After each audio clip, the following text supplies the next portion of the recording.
One of the things we did in the first Cars movie that I had so much fun doing is getting real race car drivers to come in and not do what I call a walk-on part, but do a drive-on part, to actually put their voice into the film, and we create a character kind of around them. Of course, Richard Petty was the king, Strip Weathers. We had Dale Earnhardt Jr., we had Mario Andretti in the first movie.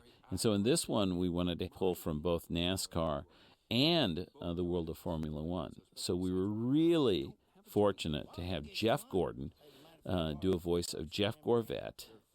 He's always driven for Chevrolet, and so he was so excited to be the voice of the really cool yellow Corvette race car, which is based upon the amazing Corvette race car that is kind of from that Le Mans sports car endurance racing kind of sector, which produces so many cool race cars. And I think these Corvettes are some of the coolest cars on the circuit. And my dad worked at a Chevrolet dealership too, so come on, who am I kidding? I'm a Chevy guy. I like all the other car companies, but I grew up a Chevy guy. And so it's fun to get Jeff Gordon to do the voice for him. And I just thought Gordon and Corvette, there's kind of something similar there. And so we just merged the two names and called him Jeff Gorvette. He was so excited about that. He was actually a terrific actor. He was really great.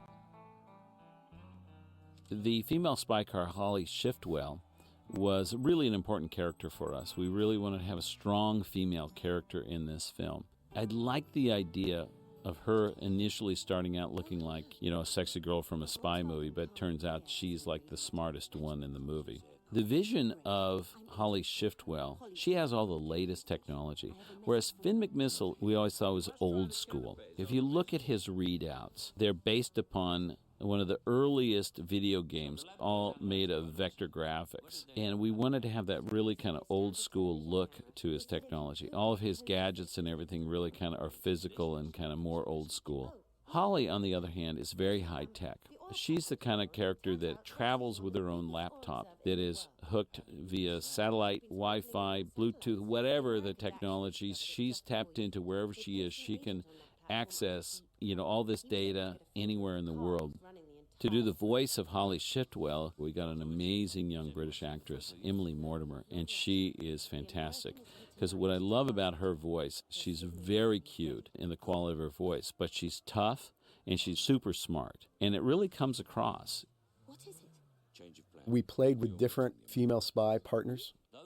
For a while, we thought we might have an Italian female spy called Julia. She morphed over to Holly Shiftwell, which ended up being a better idea just because having British intelligence and an ingenue partner for Finn McMissile, there was going to be instant dialogue where they knew each other already. Keep in mind, if two spies didn't know each other that worked together, it would take more writing for us and dialogue for the audience to understand how they were related, how were they going to work together.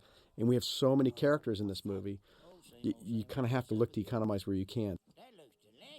For Formula One, we were really excited to work with Lewis Hamilton.